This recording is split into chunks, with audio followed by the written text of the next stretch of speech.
ibisubizo by'ibibazo ufite hanze.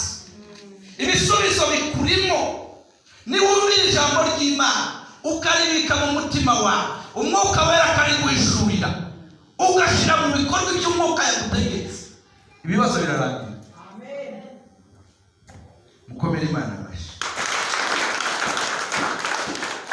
Ni ngombwa cyane, ni ngombwa. Iyi si irimo ibibazo. Turavuga ngo iyi si irashirana no kwifuza kwayo, ngo abakikunze mubimenye, ngo mumenye Yesu yuko naza ngo azabarimburana n'iyi si.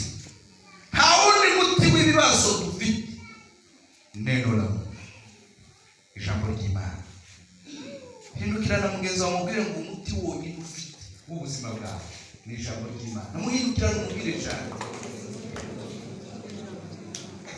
Mwavuze amen. Kubera izi mpamvu ndakubwira akazi, Imana ikorwaho cyane n'abantu bafite imitima imenetse. Iyo mitima imenetse ni imitima yiteguye kwakira ijambo ry'Imana. Muri Zaburi 51 umurongo wa 19 haravuga ngo ibitambo Imana ishima ni umutima. Reka ibindi bitambo, reka gushaka ibindi byinshi cyane. Ibitambo Yesu ashaka nuko umutima wawe umenagurika, ukumva unyuzwe no kwakira ijambo ry'Imana. Hari abantu Satani yaboheye mu tuntu duto. Mutega amatwi mwanyikaze amen. Hari abantu Satani yabujije amahoro, mu rugo rwe ntiyaba amahoro kabisa. N'intonganya zisibye ni umunsi umwe, undi munsi akaba yitereyemo. Wowe ubwo buzima ntiwaburemewe. Muri Yohana 3:1 umurongo wa 2 haravuga ngo ukundwa we ngo ndagusabira kugira ngo ugubwe neza.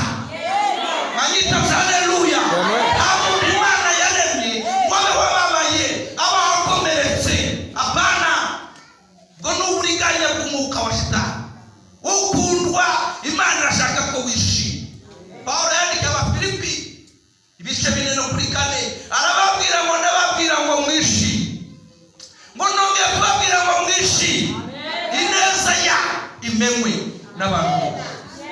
Niba umutima uhorana agahinda, waribwe, Satani yarakwibye. Amen. Ko muranyumva? Yego. Wanyitabye amen.